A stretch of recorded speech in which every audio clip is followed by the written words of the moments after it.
ఏమో, అన్నయ్య నీకు ఎంత పనున్నా ఒక్కరోజు భటుల్ని పంపించు, నువ్వు మాత్రం భోజనానికి నా ఇంటికి రా, ప్రేమతో నేను వండి పెడతానంది యమున.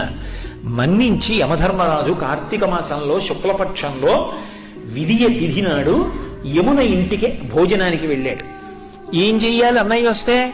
పరమ ప్రేమతో చిన్నప్పుడు అన్నయ్య ఏం తినేవాడో, ఏదంటే ఇష్టమో ఆ మాటలు చెప్తూ కబుర్లు చెప్తూ ఇంకొంచెం తిననయ్యా ఇంకొంచెం తిననయ్యా అంటూ అన్నయ్యకి ప్రేమగా వడ్డించింది.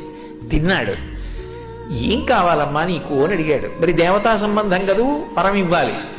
ఆవిడ మనందరి కోసం ఓ వరం అడిగింది.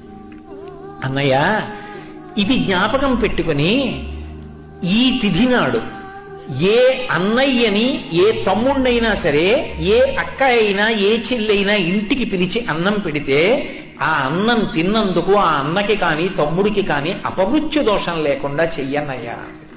తప్పకుండా ఇస్తానమ్మా అన్నాడు. అంతేకాదమ్మా, నీలాంటి చెల్లెలు ఉన్నందుకు పొంగిపోతున్నాను, విశాల హృదయంతో అడిగావు, ఇలా పెట్టిన చెల్లికి మంగళసూత్రానికి ఇబ్బంది రాదమ్మా, సౌమాంగల్యంతో ఉంటుంది, వరం ఇస్తున్నాను అన్నాడు.